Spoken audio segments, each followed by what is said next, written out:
الحمد لله رب العالمين والعاقبة للمتقين والصلاة والسلام على رسوله النبي الكريم وعلى آله وصحبه وأهل بيته وأزواجه وذرياته أجمعين أما بعد فأعوذ بالله من الشيطان الرجيم بسم الله الرحمن الرحيم قل بفضل الله وبرحمته فبذلك فليفرحوا هو خير مما يجمعون صدق الله مولانا العظيم وصدق رسوله النبي الكريم.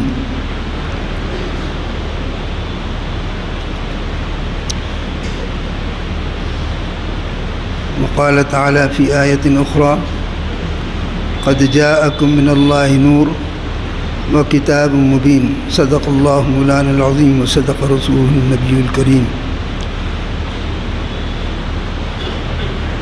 وقال النبي صلى الله تعالى عليه وسلم أول ما خلق الله نوري أنا من نور الله وخلق الخلق كلهم من نوري أو كما قال عليه الصلاة والسلام.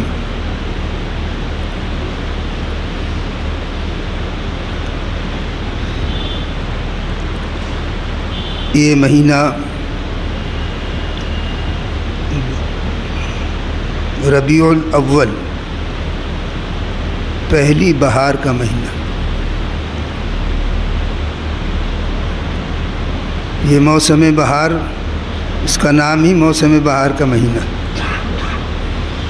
اور روحانیت کے اعتبار سے بلکہ کائنات کی تخلیق کے اعتبار سے حقیقت میں یہ مہینہ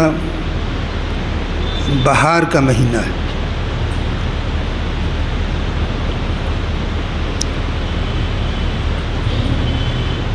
خلاق عالم نے جب سے کائنات کو پیدا کیا اور کائنات کو بنایا، اس کائنات میں اللہ رب العزت نے انسان کی ضرورتوں کی ہر چیزیں رکھی، ہوا، پانی، روشنی، پھلوں کے اندر مٹھاس پیدا کرنے کے لیے چاندنی، سورج، چاند، ستارے، زمین، آسمان، پہاڑ، دریا، سب کچھ بنایا اللہ تعالیٰ نے. اور یہ سب انسان کے لیے بنایا. انسان خداوند تعالیٰ کی نظر میں کتنی عظیم چیز ہے کہ اس نے ساری مخلوق میں سے انسان کو اپنا خلیفہ چنا اور فرشتوں کے سامنے مقابلے میں رکھ دیا کہ ہم زمین میں اپنا خلیفہ بھیج رہے ہیں. آدم کو بنایا اور آدم سے انسانی تخلیق شروع ہوئی.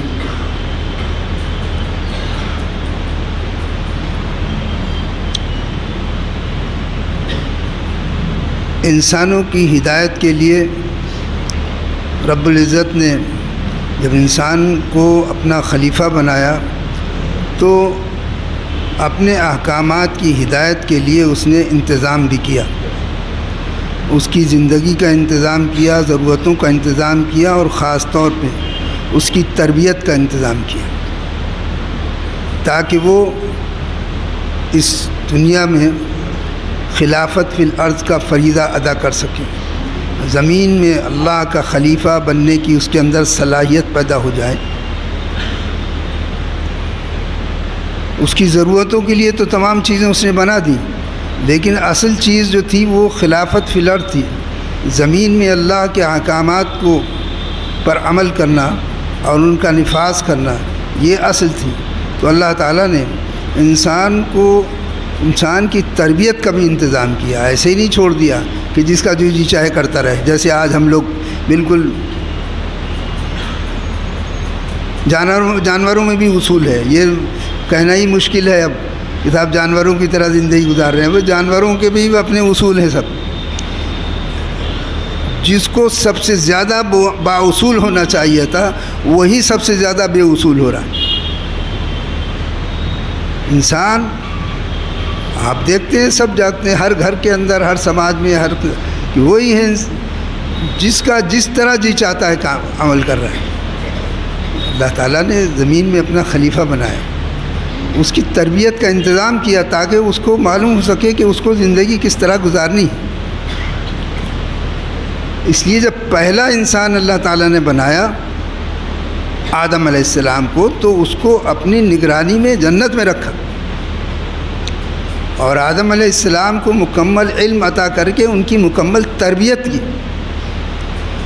مکمل علم اور مکمل تربیت کر کے پھر دنیا میں بھیجا تاکہ آنے والی اپنی اولاد کی وہ صحیح تربیت کر سکے.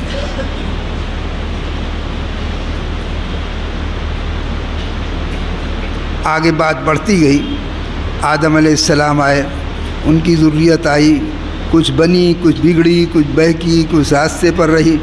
اس کے بعد پھر شیس علیہ السلام آئے، شعیب علیہ السلام آئے، لوط علیہ السلام آئے، ہود علیہ السلام آئے. جب انبیاء پیغمبر آتے رہے، یہ پیغمبروں کے آنے کا مقصد ہی انسان کی تربیت تھی کہ ہر زمانے میں، ہر قوم میں، ہر علاقے میں انسان کی تربیت ہوتی رہے. اس تربیت کے ساتھ ہوتے ہوتے آخر میں جب انسان بالکل سمجھنے کے لائق ہو گیا اور اس لائق ہو گیا کہ وہ اپنے علم کی بنیاد پہ آسمانوں پہ کمن ڈالنے لگے، چاند اور سورج پر جالنے کی سوچنے لگے، اس سے پہلے اس کی تربیت کا وہ انتظام کیا کہ جو سب سے پہلے، جس کا نور سب سے پہلے پیدا کیا تھا، جس کے نور سے ساری کائنات بنائی تھی، اس کو سب سے آخر میں اس لیے بھیجا کہ انسان اس کی بات کو سمجھنے کی صلاحیت انسان میں پیدا ہو جائے. تو یہ بہت مہینہ حضور اکرم صلی اللہ علیہ وسلم کی آمد کا مہینہ ہے. یہ آمد کا مہینہ ہے، اور یہ ایسا ہی نہیں کوئی کہ یوں ہی آ گئے، ایک بچہ پیدا ہو گیا اور بہت سے لوگ کہنے لگتے ہیں کہ صاحب وہ تو 40 سال کے بعد نبوت دی گئی. 40 سال کے بعد نبوت دی گئی؟ حضور تو فرما رہے ہیں، آپ کہہ رہے ہیں 40 سال بعد نبوت دی گئی. حضور اکرم صلی اللہ علیہ وسلم فرماتے ہیں میں اس وقت نبی تھا جب آدم علیہ السلام مٹی اور پانی کے درمیان میں تھے. آدم علیہ السلام کی تخلیق نہیں ہو رہی تھی، اس وقت بھی میں نبی تھا. اس نور کو احساس کے ساتھ نور کو پیدا کیا تھا کہ تم نبی آخر الزماں ہو، افضل المرسلین ہو، خاتم النبیین ہو. ہم اپنی بے وقوفی سے یہ کہہ جا رہے ہیں کہ وہ 40 سال کے ہوئے تب نبوت دی گئی. تو 40 سال تک کیا کرتے رہے؟ یعنی عام آدمی تھے، وہ عام آدمی تھے. تو پھر ان کی پیدائش، ان کے لیے آدم علیہ السلام سے لے کے عیسیٰ علیہ السلام تک سب خوشخبریاں دیتے رہے کہ ایک نبی آنے والا ہے، نبی آنے والا ہے. کون نبی؟ جب 40 سال بعد نبوت دی گئی تو کون نبی آنے والا ہے؟ جو نبوت تو 40 سال بعد دی گئی. یہ غلط فہمی دماغوں سے نکال دیجئے اور یہ جملہ اپنی زبانوں سے ختم کر دیجئے کہ 40 سال کے بعد نبوت دی گئی تھی. نبی کریم صلی اللہ علیہ وسلم کی آمد کی بشارت کب سے دی گئی تھی؟ تمام پیغمبروں نے دی، تمام کتابوں میں خوشخبری دی گئی. اور آخر میں جب عیسیٰ علیہ السلام آئے تو اب ان کے بعد تو کوئی نبی آنے والا نہیں تھا، اس لیے عیسیٰ علیہ السلام سے کہا کہ اب ان کے نام کا بھی اعلان کر دو. چنانچہ عیسیٰ علیہ السلام فرماتے ہیں کہ انی مبشر برسولی یاتی من بعدی اسمہ احمد. اب میرے بعد ایک خوشخبری دے رہا ہوں میں تمہیں کہ اب میرے بعد جو ہے نبی آنے والے ہیں، ان کا نام احمد ہوگا. تو ایک عام انسان کی پیدائش نہیں تھی. تو اسی لیے جب آمد ہوئی اور جب آئے تو اس وقت زمین و آسمان میں ہر شے کی قسمت کا ستارہ جو چمکا ہی چمکا، ہر شخص خوشی سے جھوم رہا تھا، ہر شخص خوشی سے جھوم رہا تھا، ذرہ ذرہ جھوم رہا تھا انسان کے علاوہ۔ اور آپ کی آمد پہ، آپ کی پیدائش عام آدمی کی طرح سے نہیں تھی، پیدائش ہوئی، پیدائش سے پہلے حضرت آمنہ فرماتی کہ ہر مہینے ایک پیغمبر آتے تھے اور مجھے خوشخبری دیتے تھے کہ آمنہ مبارک ہو، تمہارے پیٹ میں نبی آخر الزماں۔ ان خوشخبریوں کے ساتھ آئے۔ جس وقت آئے ہیں تو جب اللہ تعالیٰ نے فرمایا کہ جس نور کی خوشخبری دی جا رہی تھی، قد جاءکم من اللہ نور، اب آ گیا ہے وہ نور تمہارے پاس۔ اللہ تعالیٰ نے فرمایا کہ دیکھو آپ ان سے کہہ دیجئے قل بفضل اللہ وبرحمتہ فبذلک فلیفرحوا، کہ اللہ کے فضل اور اس کی رحمت پر جتنی خوشی منانا چاہو تو خوشی مناؤ۔ دنیا و مافیہ جو کچھ بھی تم جمع کرتے ہو اس سے بہت بہتر ہے۔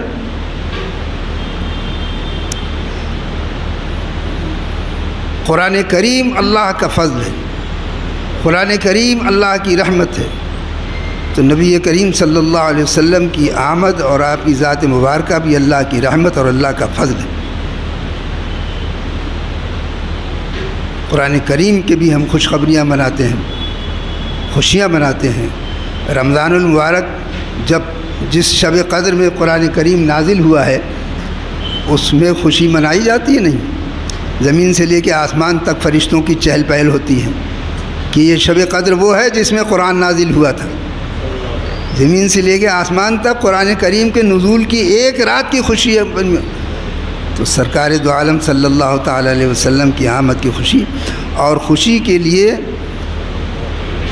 اسلام کسی بھی چیز کی ممانعت نہیں کرتا۔ اسلام، چونکہ اسلام کو اللہ رب العزت کو معلوم ہے کہ قومیں آتی رہیں گی، ان کے طور طریقے بدلتے رہیں گے، سماج بدلتے رہیں گے، ایک چیز پر پابندی لگائی گئی ہے کہ ممنوعات اور حرام کام نہ ہو، حرام کام نہ ہو، شرابیں نہ پی جائیں، ناچ گانے نہ کیے جائیں، ڈھول دھماکے نہ کیے جائیں۔ باقی طریقے خوشیوں منانے کے جو بھی طریقے تم اختیار کر سکتے ہو، خوشیاں کے طریقے اختیار کرو، اور دنیا خوشیاں منا رہی ہے۔ جن لوگوں کو نہیں منانا ہے وہ نہیں منا رہے، تو خوشیاں منانے پہ نہ تو کہا گیا ہے نہ پابندی ہے، کہا گیا ہے خوشی مناؤ، تمہارا جس طرح سے جی چاہے خوشی مناؤ۔ تو دنیا خوشی منا رہی ہے اور خوشی منانا چاہیے۔ ہم ہر بات میں اپنے ہر کام میں، اپنے تمام چیزوں میں خوشی مناتے ہیں، اور اس میں ہر اعتبار سے خوشی مناتے ہیں۔ اسی پہ آ کے ہماری سوئی اٹک جاتی ہے کہ یوں نہیں منانا چاہیے، یوں نہیں منانا چاہیے، یوں نہیں منانا چاہیے، ساری سوئی ہماری اسی پہ آ کے اٹک جاتی ہے میلاد النبی صلی اللہ علیہ وسلم پر، باقی کسی خوشی پہ ہماری سوئی نہیں اٹکتی ہے۔ اور اب تو اتفاق سے جن لوگوں نے ویڈیو دیکھا ہوگا، بھائی 1 منٹ کی بات میں پھر اگلے تو پورا مہینہ ہے انشاءاللہ، جن لوگوں نے ویڈیو دیکھا ہوگا، خانہ کعبہ، مسجد نبوی اور مکہ معظمہ اور سب جگہ ہری جھنڈیاں لگائی جا رہی ہیں۔ اب ایک صاحب کو خوش فہمی ہو گئی کہ صاحب یہ ربیع الاول کی وجہ سے لگائی جا رہی ہے، سعودی عرب ربیع الاول کی وجہ سے۔ معلوم ہے 23 ستمبر کو سعودی عرب کا ڈے ہے، سعودی عرب ڈے منایا جا رہا ہے، تو اب سعودی عرب ڈے منانے کے لیے اتنی خوشیاں منائی جا رہی ہیں، ہرے جھنڈے لگائے جا رہے ہیں۔ کاش کہ وہ نیت کر لیتے کہ عید میلاد النبی آمد رسول کی بنا پر یہ جھنڈے لگائے جا رہے ہیں، اور ہو سکتا ہے کہ ان کے دل میں یہ دونوں ہی چیزیں ہوں۔ لیکن سوال یہ ہے کہ جب 23 ستمبر کے لیے جھنڈے لگائے جا سکتے ہیں تو آمد رسول کے لیے اگر جھنڈے لگا دیے جائیں تو کون سی پریشانی آ جائے گی۔ لیکن آخر میں جو بات ہم نے پچھلے ہفتے میں کہی تھی اس کو یاد رکھیے، خوشیاں آپ خوب منائیے، کھانے کھلائیے، نئے کپڑے پہنیے، جس طرح جی چاہے جلوس نکالیے، جو چاہیے خوشی منائیے، لیکن ایک عہد ہر مرتبہ آپ کو یہ کرنا پڑے گا، اور یہ کرنا چاہیے کہ آپ کو نماز کی پابندی کرنا ہے، اسلامی احکامات کی پابندی کرنا ہے۔ اسلامی احکامات کی پابندی کا عہد بھی ساتھ ساتھ کریں گے تب تو یہ معاملہ صحیح ہوگا۔